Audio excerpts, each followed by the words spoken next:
आप देश के या सेना के अगेंस्ट में या उनके विरोध में आप कोई भी स्टेटमेंट देते हो, जैसे सोशल मीडिया पे या फिर आप पब्लिक प्लेस पे या फिर कहीं पे आप एक जमौरा खड़ा करके जहाँ पे 10 से 15 लोग हैं और वहां पे आप ऐसे ही देश के अगेंस्ट में या फिर हमारे जो भारतीय सेना है उनके अगेंस्ट में आप कोई स्टेटमेंट देते हो और उसको सोशल मीडिया पे आप पोस्ट करते हो, या एक तरफ का बहुत ही बड़ा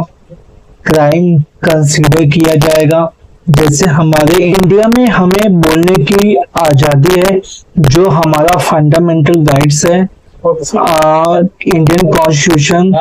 आर्टिकल 91A में हमारा fundamental rights speech to expression, हम अपनी बात रख सकते हैं, बट हमें ऐसी कोई भी बात नहीं करनी चाहिए जिसमें हमारे देश की एकता अखंडता पे सवाल उठे, जिससे कि हमारे जो भारतीय सेना है या आप देश के अगेंस्ट में ऐसे स्टेटमेंट देते हो तो ये एक तरफ का क्राइम कंसीडर किया जाएगा, जिसमें आपको फाइन प्लस 7 साल तक की सजा का भी प्रावधान है। जैसे UAPA act 1967, unlawful activities prevention act 1967 में जो डिफाइन किया गया है कि अगर कोई भी पर्सन देश के या सेना के अगेंस्ट में बोलता है तो यह एक तरफ का क्राइम कंसीडर किया जाएगा। और जैसे भारतीय नागरिक सुरक्षा संहिता 2024 जो अभी हमारा नया लॉ पास हुआ है, इसमें सेक्शन है 152 में क्लियर डिफाइन किया गया है कि आपके द्वारा कोई भी ऐसा स्टेटमेंट जो देश के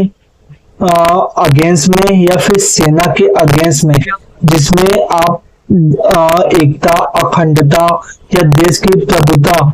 में अगर आप बाधा बनते हो तो यह एक तरफ का क्राइम कंसीडर किया जाएगा, जिसमें आपको 7 साल तक की सजा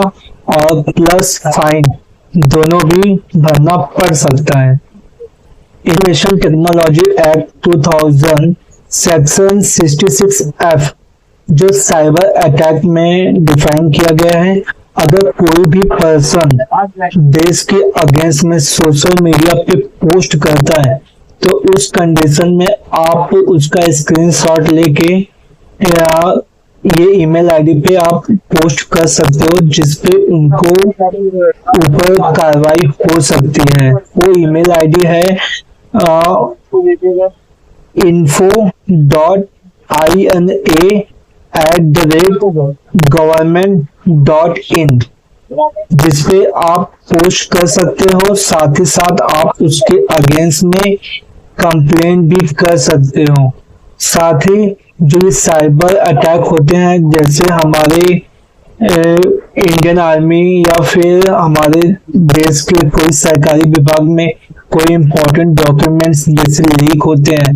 तो उस कंडीशन में ये साइबर अटैक होता है जिसमें आप पाए जाते हो, तो इसमें भी आपको 7 साल तक की सजा और फाइन दोनों भरना पड़ सकता है। तो इससे बस यही कहना है कि फ्रीडम स्वतंत्रता का माने ये नहीं कि आप किसी के बारे में कुछ भी बोलें, खास करके अपने देश के बारे में और जो हमारे लिए बॉर्डर पे है हमारी भारतीय सेना।